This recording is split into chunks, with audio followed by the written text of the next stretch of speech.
Don't get cocky, you old hag. With those words, my son-in-law, Michael, shoved me aside. Ouch! The moment I fell to the floor, pain shot through my leg. As I lay there unable to stand, Michael looked down at me. What are you thinking, acting all high and mighty, when you can hardly even walk? Do you realize who's providing you with this comfortable life in such a big house? You're penniless and useless since your husband passed away. And now you have the audacity to intrude into my family's life. Remember, you are staying at our house now. Know your place. Do not defy me, or I will send you off to a care facility right away. Leaving those words behind, my son-in-law Michael returned to his room. Have I ruined my daughter's family? I would have been better off alone. I should not have come here. My name is Nancy. I lost my husband 2 years ago and have been living alone in this house filled with memories of him. I've always had a bad leg and depended on my husband's help for my day-to-day activities. Whenever I had pain or numbness in my leg, my husband was always there to support me. I admired my kind and considerate husband.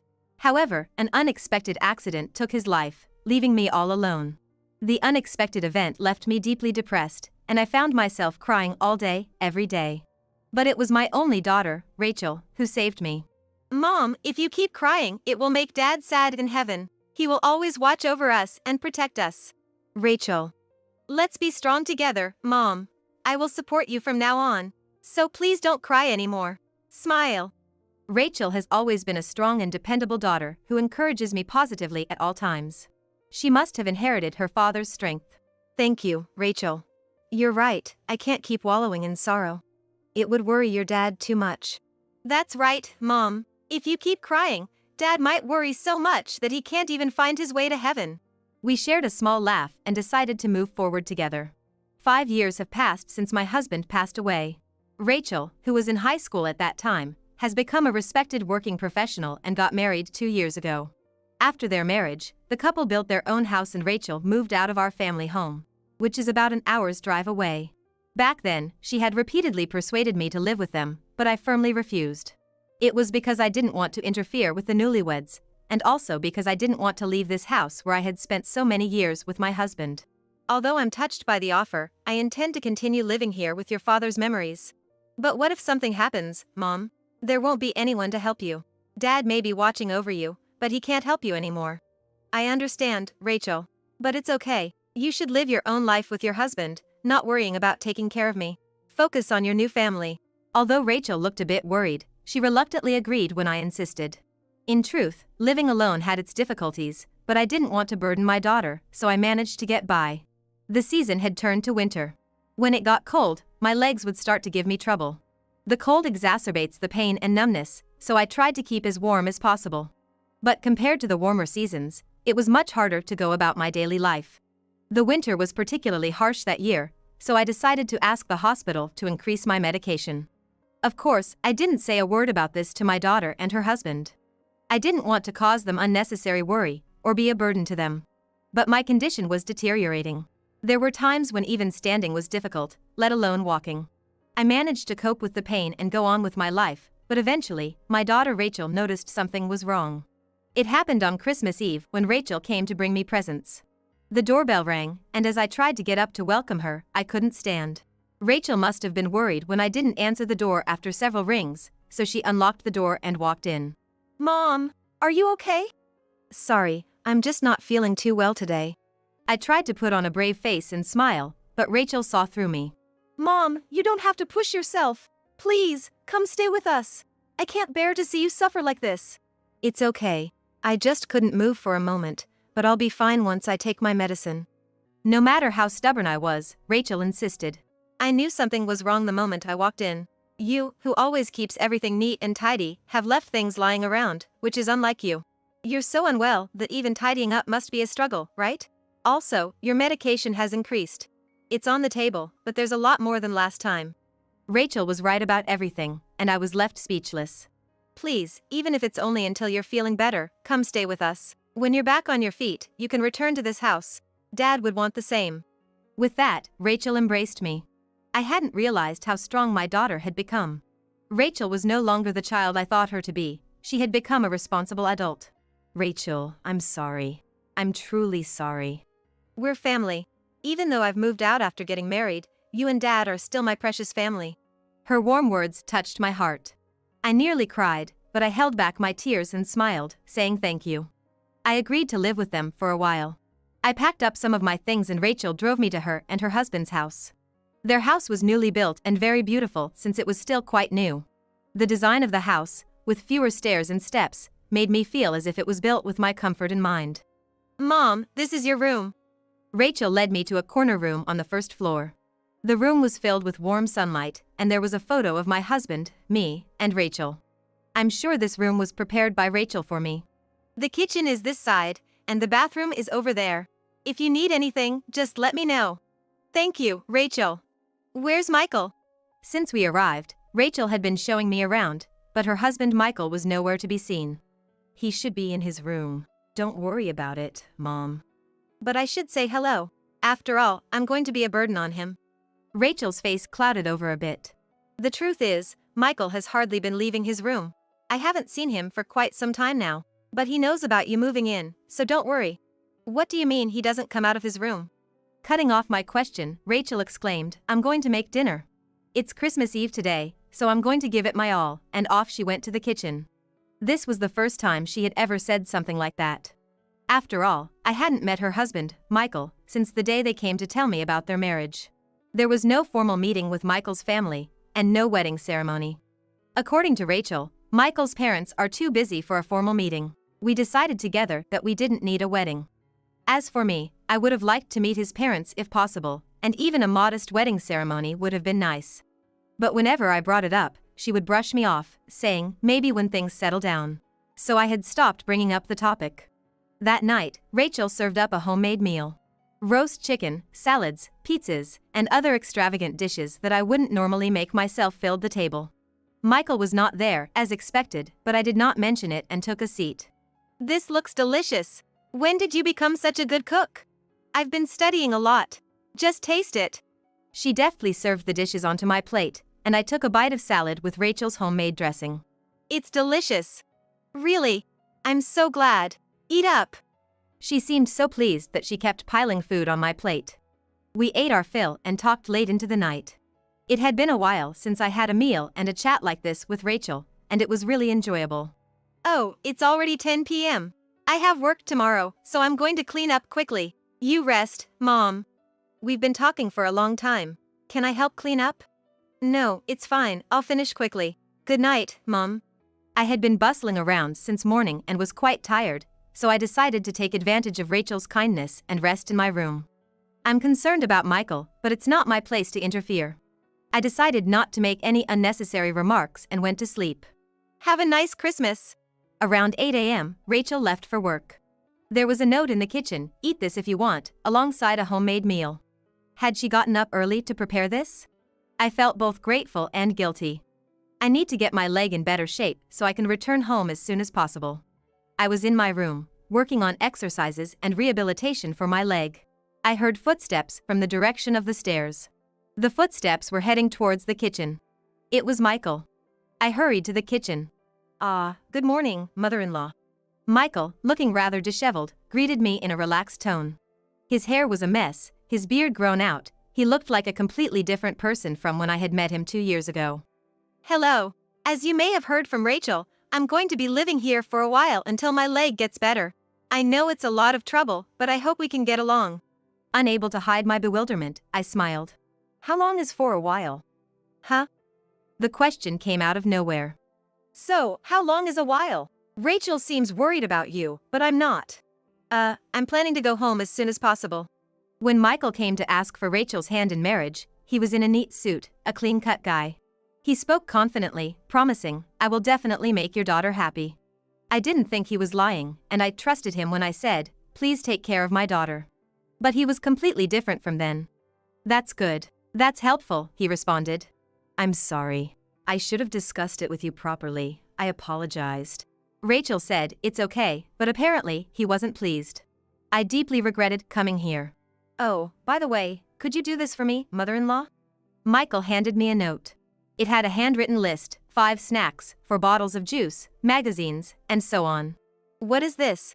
It's a shopping list for this morning. The closest supermarket is open from 8 in the morning, so it should be open now. He was fiddling with his phone without even glancing at me. He then continued. Rachel is out working every day, so could you please help out in her stead, mother-in-law? You're not planning on just freeloading here, are you? He said with a grin, just leave the stuff you buy somewhere around here, and then he went upstairs. I never expected him to be this kind of person. I was shocked and worried about Rachel. Has she been tolerating this all this time? Since she's such a kind girl, she might not have wanted to burden me with the details. It was another cold day outside. The forecast had said it might snow, so we could have a white Christmas. I dressed as warmly as possible and headed outside with the note. Rachel would go to work almost every day, and often she came back late. The only time she could rest properly was on Sundays, when she would do housework and go shopping. Michael was always cooped up in his room, leaving Rachel to take care of the house. However, on days when Rachel wasn't there, I was sent out to do the shopping and other errands by Michael. The biting cold made my legs hurt and it was hard to walk. I couldn't tell Rachel. She had enough on her plate, and I didn't want to add to her worries. This lifestyle continued for about a month. One day, I returned from my usual shopping trip to find an unfamiliar pair of women's heels at the front door. I had a bad feeling. I left my shopping bags where they were and struggled up the stairs, holding onto the handrail. I finally made it to Michael's room and cautiously approached the door. Inside, there were two people. I heard Michael's voice, and a woman's voice I'd never heard before.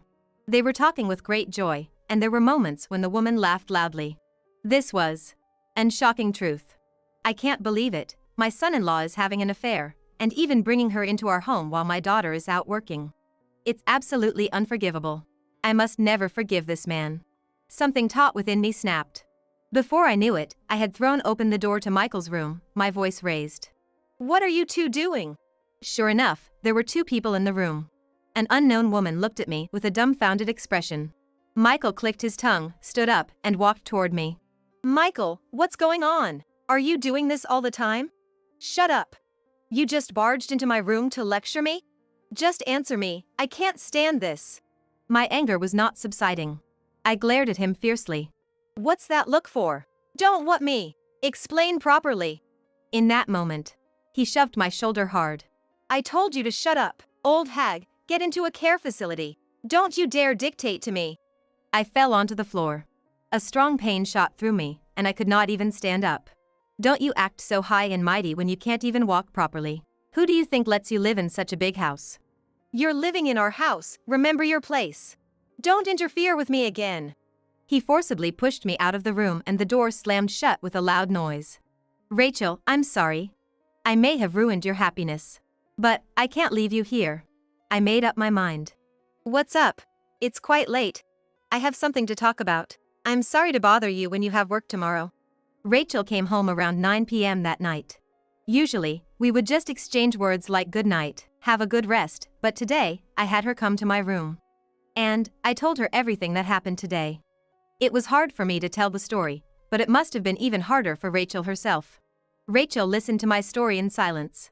I see. Thanks for telling me. Rachel. Having heard everything, Rachel managed a sorrowful smile and said nothing. Despite her brave front, it was clear that she was in deep pain, possibly on the verge of tears, and I couldn't stand idly by. Rachel, this is not okay. You can't keep enduring this. I'll always be here to protect you. And not just me, your father too. Slowly, her expression distorted, and a tear trickled down her cheek. The thought of anyone pushing my daughter to such a breaking point was absolutely unbearable. I decided then and there I would do anything to help Rachel, crying in my arms. The next day, Rachel went to work as usual. Despite everything that happened the day before, Michael still had the audacity to load me up with chores like grocery shopping. It was perfect. I had a plan. Every morning around 9, I would leave the house to run my errands. Given my slow pace, I always ended up returning sometime after noon. Just like every other day, I went out at the same time, pretending to run errands. Then, I quietly circled around to the back door and slipped back into the house, making sure not to make a sound. I discreetly set up my smartphone camera where it had a clear view of the front door, remote in hand to control the additional camera I had received from Rachel. And then, I waited. About an hour later, the doorbell rang. I hear the sound of footsteps descending the stairs. With a click, the front door swung open. Welcome. Sorry about yesterday, must have surprised you. The woman who was in the house yesterday flung herself into Michael's arms. This was it. In a frenzy, I started snapping pictures. Over and over again, I pressed the shutter. They shared a kiss and disappeared upstairs. I continued snapping pictures until they were out of sight. When the clock struck noon, Rachel was back home. I'm home. I had asked her to finish her work in the morning and come back home. Michael's mistress was still inside our house. I signaled to Rachel with my eyes and together we opened the door to the upstairs room. What? Rachel? Hi, Michael.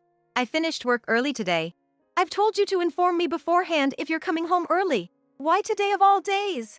The two in the room were visibly rattled by the arrival of Rachel. Michael was even more flustered than when I had appeared the day before. And he glared at me. It was you. You spilled the beans, didn't you? After intruding into our home and causing such chaos. You're just a penniless retiree, leeching off your daughter. He raised his voice and attempted to push me away. Rachel stepped in front of me. Stop it. Out of my way. Are you seriously prioritizing your mother over your own husband? Well, aren't you prioritizing your mistress over your own wife? Just get out of my way. I want your mother out of our house now. Our house. He still seemed to think the house was his. I never told you, but the owner of this house is my mom. What? This land and house, they belong to my mom. She's the one paying all the taxes and expenses. But if you knew that, your pride would be hurt, wouldn't it? Besides, I saw no need to tell you, since you're always cooped up at home without a stable job. Indeed, as Rachel pointed out, I owned all of the land in this area. My late husband had originally owned it, but I had inherited it. And as a wedding gift, I had given the house to my daughter. At the time, I thought they were still young and might struggle financially, so I arranged for all the taxes and expenses to be paid from my account. But not only do you just stay cooped up at home, you're also bringing women I don't even know here. No, Rachel, wait. Against Michael's too late attempt at an excuse, Rachel declared a divorce. She even added she already hired a lawyer. So, I'll need you to leave by tomorrow. This is an eviction notice from the homeowner. Michael was speechless, and the mistress scurried off. What are you talking about, asking me to leave by tomorrow? Hey, Rachel, let's talk. If we talk, I'm sure you'll understand. You better listen to what the homeowner is saying. Michael just crumpled right there, at a loss for words. In the end, the couple divorced. Abandoned by his mistress, disowned by his own parents, he had no one to turn to and reportedly took up live-in work somewhere. We sold the house where the couple had lived and returned to my old house. Now the two of us live together. Hey Mom, do you think Dad would be mad at me? Why would your dad be mad at you? For having poor judgment in men. If that's the case, I'm equally guilty. If your dad were here, he might not have approved of your marriage. That might be true. While making these jokes, we're spending peaceful days. One day, when Rachel leaves this house again, I am working harder at the physical therapy, so as not to cause Rachel any extra worries. I pray that happiness will come to Rachel. I pray that my legs will get better. I said a prayer to my husband in heaven. I felt as if the sky had shone a little.